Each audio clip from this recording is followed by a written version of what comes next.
Kelvin Davis. Thank you, Mr. Chair.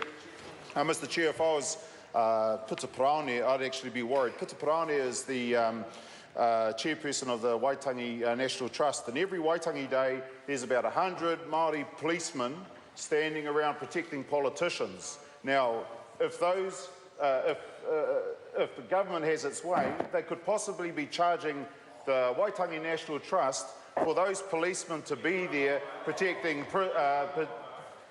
politicians.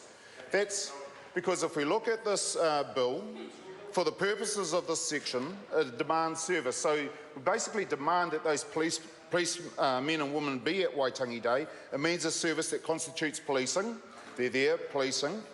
It is provided only on the request of an individual or an organisation. Now, I'm not sure whether it is the Waitangi National Trust that requests those police personnel to be there, or whether it's actually the government. Is the government going to end up charging itself to protect itself? Is provided to the individual or organisation requesting it, and is of the direct benefit to the individual or organisation, even though provision of the service may be of an indirect benefit to the public as a whole. So the public as a whole do benefit from having police personnel at Waitangi Day, but the thing is that they're not responding to police calls for service relating to a potential offending. They're not conducting criminal investigations.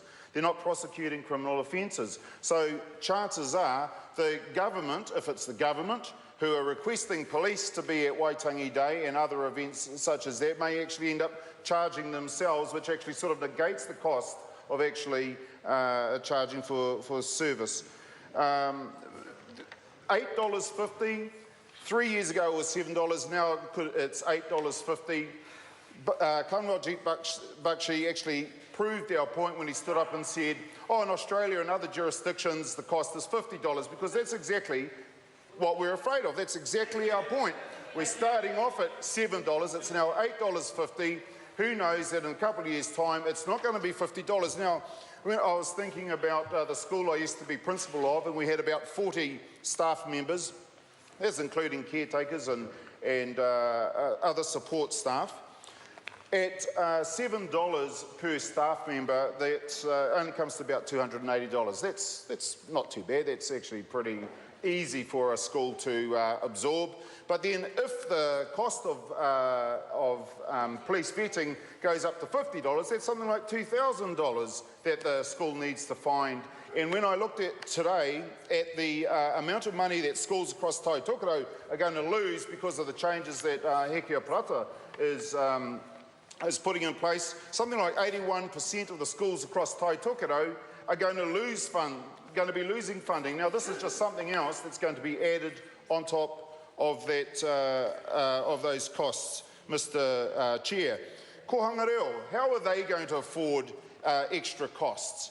Kohanga Reo are way underfunded, but it's really essential that staff at Kohanga Reo are actually police vetted. You know, we're not opposed to police vetting, we're just opposed to the public having to pay for something that is essentially a service that police should be providing anyway. But here's a novel idea for the government. We know, and the Minister knows, that the police have had to absorb $300 million worth of costs over the last 4 years. The novel idea is, why doesn't the government actually just fund police to do the job? $3.5 million, as David Clinton says, isn't a lot in the scheme of things.